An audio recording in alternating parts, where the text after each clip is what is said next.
हाँ तो बच्चों कक्षा 12 वाले कल आपको पढ़ा दिया था हमने इकाई अथवा तत्समक आव्यूह। इसके आगे है विकर्ण आव्यूह। विकर्ण आव्यूह की डेफिनेशन होती है ऐसा वर्ग आव्यूह, ऐसा वर्ग आव्यूह जिसके मुख्य विकर्ण के अवयवों के अतिरिक्त शेष सभी अवयव शून्य होते हैं, विकर्ण आव्यूह कहलाता। For example A0 0 0 B0 0 0 C। आपने देखा कि इसमें जो मुख्य विकर्ण के जो अवयव हैं उनके अतिरिक्त जो शेष सभी अवयव हैं वो सभी क्या हैं? शून्य हैं। इसी क्रम में अगला आव्यूह आता है अदिश आव्यूह। कौन सा आव्यूह? अदिश आव्यूह। अब अदिश आव्यूह ऐसा वर्ग आव्यूह, ऐसा वर्ग आव्यूह जिसके मुख्य विकर्ण के अवयव एक समान और शेष सभी अवयव शून्य हों। अर्थात जैसे हमने लिख दिया A0 0 0 A0 0 0 A, यानी कि मुख्य विकर्ण के सभी अवयव कैसे हैं? एक समान और शेष सभी अवयव क्या हैं? शून्य हैं। अदिश आव्यूह कहलाता है। अब आपने इन दोनों को देखा कि ये अदिश आव्यूह, इसके मुख्य विकर्ण का प्रत्येक अवयव समान है या अदिश कह सकते हैं, और यहाँ पर है ये विकर्ण आव्यूह, इसके प्रत्येक अवयव क्या हैं?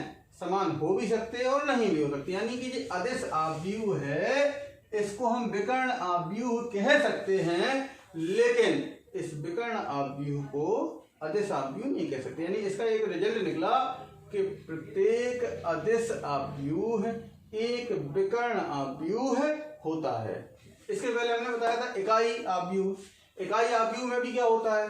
मुख्य विकर्ण का प्रत्येक अवयव क्या होता है? एक होता है। तो जो इकाई आव्यूह होता है उसको हम अदिश आव्यूह कह सकते हैं, क्योंकि उसके मुख्य विकर्ण का प्रत्येक अवयव क्या होता है? समान होता है।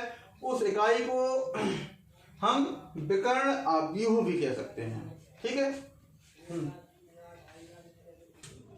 हाँ तो अगला है उपरी त्रिभुजी आव्यूह। तो इसमें क्या होता है? ऐसा वर्ग आव्यूह, ऐसा वर्ग आव्यूह जिसके मुख्य विकर्ण के नीचे सभी अवयव शून्य हों। अर्थात ABC 0 0 0 QR Z।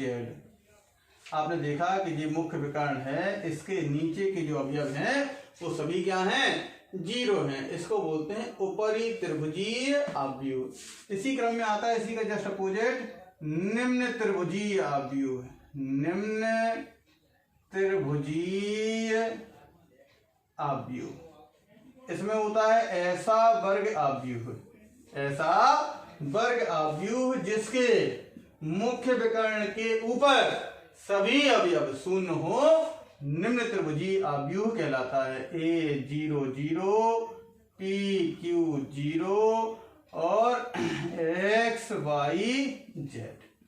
आपने देखा कि मुख्य विकर्ण के ऊपर के सभी अवयव शून्य हैं। इसको बोलते हैं निम्न त्रिभुजीय आव्यूह। ठीक है। इनको आप ये भी कह सकते हैं कि ये दो प्रकार के त्रिभुजीय आव्यूह हैं। जैसे क्वेश्चन आ जाए कि दो त्रिभुजीय आव्यूह को बताइए, तो एक होगा उपरी त्रिभुजीय, एक होगा निम्न त्रिभुजीय। हाँ तो बेटा अगली एक्सरसाइज है एक्सरसाइज नंबर 3.1। पहला सवाल लिखा है, एक आव्यूह दिया है 1 5 4 2 1 9 3 -1 7 5 2 4 3। तो सबसे पहला है ए पार्ट। ए में कितनी पंक्तियां हैं? तो बेटा पंक्तियां आप देखेंगे कितनी पंक्तियां हैं? 1 2 और 3। तो इसमें पंक्ति क्या हो गई बेटा? पंक्ति हुई 3। इसी में बी क्वेश्चन है कितने स्तंभ हैं? तो बेटा स्तंभों की संख्या कितनी होगी? 1 2 3 4। स्तंभों की संख्या कितनी हो गई? 4। इसी के बाद अगला क्वेश्चन है, इसी में सी पार्ट, ए का क्रम क्या है? तो हमने कल आपको बताया था क्रम के बारे में कि पहले पंक्तियों की संख्या बाई स्तंभों की संख्या। तो पंक्तियां क्या हैं? 3, स्तंभ क्या हैं? 4। तो इसका क्रम हुआ 3/4, यानी इसको लिखते हैं 3 गुणा 4, पढ़ते क्या हैं 3/4। अगला क्वेश्चन है डी पार्ट में लिखा है ए में कितने अवयव हैं। तो अवयवों को या तो आप गिन लें या आपने जो अभी हाल क्रम लिखा है इन्हीं का गुणा कर दे, 3 चौको 12। अगला है ई पार्ट में कह रहा है अवयव A23 निकालिए, A23। सिंपल सी बात है, A23 का मतलब दूसरी पंक्ति में तीसरा अवयव देख लीजिए। तो दूसरी पंक्ति 1 2, दूसरी पंक्ति तीसरा अवयव 1 2 3, कितना होगा -1। इसके बाद अगला क्वेश्चन नंबर दूसरा है, लिखा है दूसरे के ए पार्ट, यदि एक आव्यूह में अवयवों की संख्या क्या है 12 है, तो अवयव इसमें दिए हैं कितने 12। तो कह रहा है कि उस आव्यूह के सभी संभव क्रम, तो संभव क्रम का मतलब है जैसे अभी हमने इसका क्रम लिखा था 3/4, तो ऐसे ही इसके फैक्टर इस प्रकार करने हैं कि उनका गुणा 12 ही होता है। तो देखो आप एक तो यही देख रहे हैं एग्जाम्पल देखो आपका 3/4, तो संभव क्रम लिखने हैं, तो क्रम हो जाएंगे संभव क्रम। क्या हो गया भैया, सबसे पहले तो क्या हो जाएगा 12/1 यानी 12 पंक्ति 1 स्तंभ। इसके बाद 6/2, फिर 4/3, फिर 3/4, फिर 2/6, 1/12।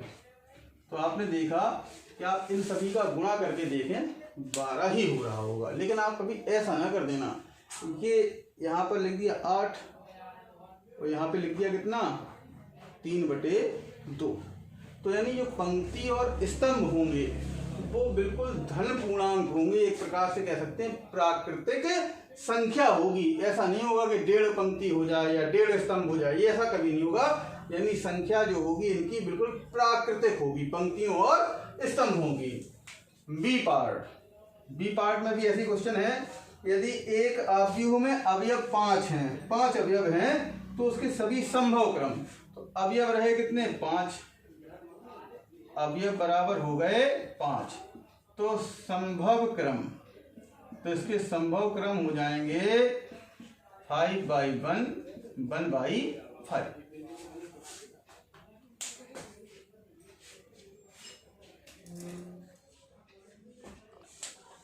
अगला क्वेश्चन नंबर तीसरे का ए दिया है, एक ऐसा पंक्ति सदस्य लिखिए जो स्तंभ सदस्य भी हो। तो पंक्ति सदस्य ऐसा आव्यूह जिसमें केवल एक पंक्ति हो, स्तंभ सदस्य ऐसा आव्यूह जिसमें केवल एक ही स्तंभ हो। आप कोई भी लिख दीजिए, जिसके अंदर एक अवयव लिख देते हैं ए, इसमें आप देखेंगे एक ही पंक्ति है और एक ही क्या है स्तंभ, तो ये पंक्ति सदस्य भी है और स्तंभ सदस्य भी है। बी पार्ट में दिया गया है, एक विकर्ण आव्यूह लिखिए जो अदिश आव्यूह नहीं है। तो अभी हमने विकर्ण आव्यूह में आपको लिखाया था ऐसा वर्ग आव्यूह जिसके मुख्य विकर्ण के अवयवों के अतिरिक्त शेष सभी अवयव शून्य हो। क्या हो? शून्य, 0 0 सी। तो आपने देखा मुख्य विकर्ण के अवयवों के अतिरिक्त प्रत्येक अवयव क्या है? शून्य है। इसके अलावा वो कह रहा है कि विकर्ण आव्यूह तो लिखना है लेकिन जो अदिश आव्यूह ना हो। अदिश का मतलब होता है कि जी मुख्य विकर्ण का प्रत्येक अवयव क्या होना चाहिए? समान। तो जी क्या है? समान नहीं है। तो क्या हो गया जी? विकर्ण आव्यूह हुआ जो कि अदिश नहीं है। इसके बाद क्वेश्चन नंबर चौथे क्वेश्चन में लिखा है एक आव्यूह ए आई जे। कितना लिखा है? ए आई जे 2/2 और रचना करना है जहां पर दिया गया है ए आई जे इक्वल आई प्लस का 2j। इतना दिया है। तो अभी हमने क्वेश्चन में निकाला था A23 निकाला था, तो इसी हिसाब से इसका जो आव्यूह बनेगा वो बनेगा क्या? A equal. सबसे पहले इसमें दिया गया है कि आव्यूह 2/2 का है, यानी 2 पंक्तियां हैं और 2 स्तंभ है। तो एक इस प्रकार से रफली आप व्यू बनाएंगे, ये बन गया। तो ये है 2 पंक्तियां 2 स्तंभ, ये हो गए 2 पंक्तियां और 2 स्तंभ। अब आया इस पंक्ति का पहली पंक्ति है और पहला ही अवयव है, तो इसको बोलते हैं बेटा A11। ये पहली पंक्ति है, दूसरा अवयव है A12।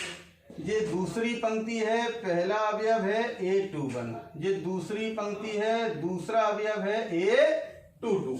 तो हमने ये रफली इसको भर दिया। अब इसकी वैल्यू रखनी है। अब A11, तो A11 इसकी वैल्यू निकालते हैं। A11 का मतलब है कि I की जगह 1 है और J की जगह 1 है। रखिए इसमें, यहाँ पर मान निकालते हैं A11, तो 1 धन 2 गुणा 1 बराबर 3। तो इसकी वैल्यू क्या आई? 3। फिर आया A12, तो A12 इसका मतलब है I की जगह 1 और J की जगह 2 का हो जाएगा 1 धन 2 गुणा 2, 2 दूनी 4 और 1 5। तो ये हो गया कितना? 5। फिर आया A21, तो A21 क्या हो जाएगा? I की जगह 2 और J की जगह 1, तो 2 धन का 2 गुणा 1, 2 एकम 2 और 2 4, ये हो गया 4। फिर आया कितना? A22, तो A22 इसका मतलब क्या है? I की जगह 2 और J की जगह 2 का हो जाएगा 2 धन का 2 गुणा 2 इक्वल कितना? 6। तो ये आपका व्यू बन गया A इक्वल 3 5 4।